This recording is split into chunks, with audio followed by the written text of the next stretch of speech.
Blueberries for Sale by Robert McCloskey. One day Little Sail went with her mother to Blueberry Hill to pick blueberries. Little Sail brought along her small tin pail, and her mother brought her large tin pail to put berries in.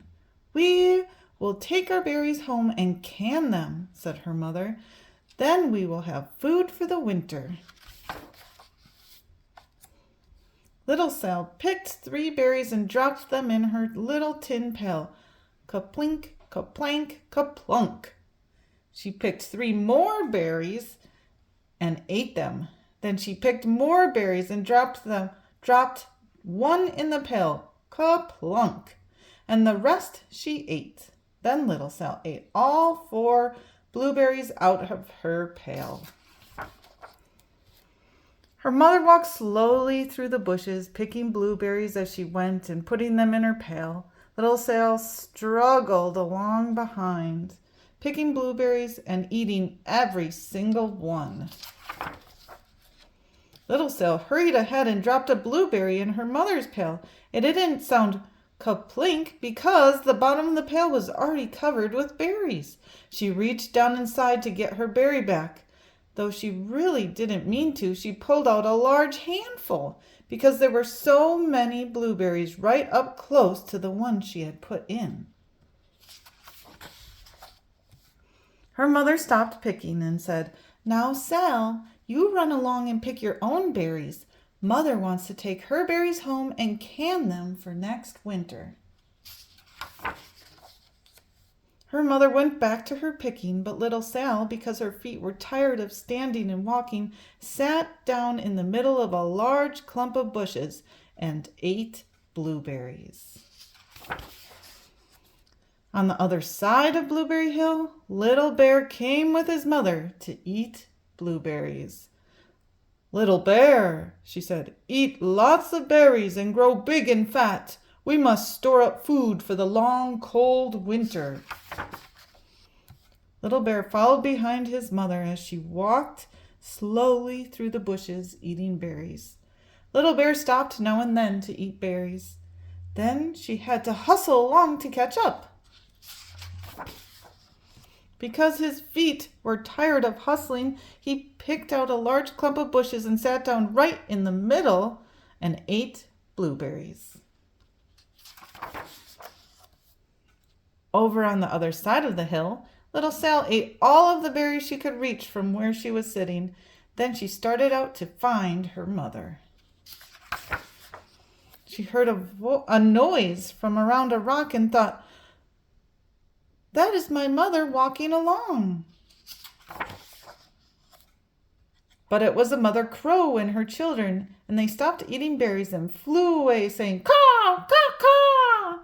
Then she heard another noise in the bushes and thought, "That is surely my mother. I will go that way."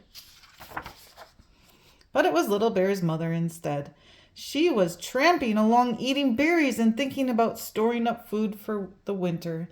Little Sail tramped right along behind. By this time, Little Bear had eaten all the berries he could reach without moving from his clump of bushes. Then he hustled off to catch up with his mother. He hunted and hunted, but his mother was nowhere to be seen. He heard a noise from over a stump and thought, "That is my mother walking along." But it was a mother partridge and her children. They stopped eating berries and hurried away. Then he heard a noise in the bushes and thought, "That is surely my mother. I will hustle that way." But it was Little Sail's mother instead. She was walking along, picking berries and thinking about canning them for the next winter. Little Bear hustled right along behind. Little Bear and Little Sail's mother and Little Sail and Little Bear's mother were all mixed up with each other among the blueberries on Blueberry Hill. Little Bear's mother heard Sail walking along behind and thought it was Little Bear. And she said, "Little Bear, munch, munch. Eat all you gulp can possibly hold. Swallow." Little Sail said nothing. She picked 3 berries and dropped them ka-plink, ka-plank, ka-plunk in her small tin pail. Little Bear's mother turned around to see what on earth could make a noise like kaplunk. "Goo!" she cried, choking on a mouthful of berries. "That is not my child. Where is the little bear?" She took one good look and backed away. She was old enough to be shy of people, even a very small person like little Sal. Then she turned around and walked off very fast to hunt for little bear. Little Sal's mother heard little bear tramping along behind and thought it was little Sal. She kept right on picking and thinking about canning blueberries for next winter. Little Bear padded up and peeked into her pail. Of course, he only wanted to taste a few of what was inside, but there were so many and they were so close together that he tasted a tremendous mouthful by mistake. "Now, Sal," said little Sal's mother without turning around, "you run along and pick your own berries. Mother wants to can these for next winter." Little Bear tasted another tremendous mouthful and almost spilled the entire pail of blueberries.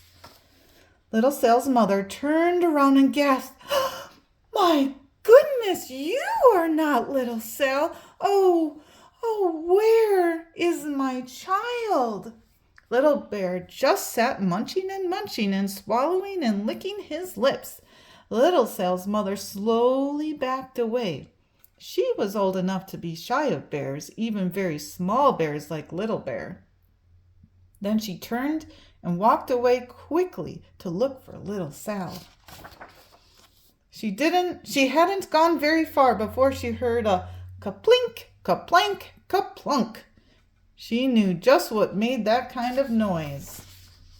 Little Bear's mother had not hunted for very long before she heard a rustling sound that stopped now and then to munch and swallow. She knew just what made that kind of noise.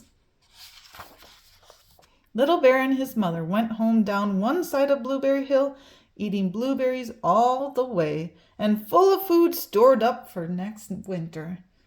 And little Sal and her mother went down the other side of Blueberry Hill, picking berries all the way and drove home with food to can for next winter. A whole pail of blueberries and 3 more besides.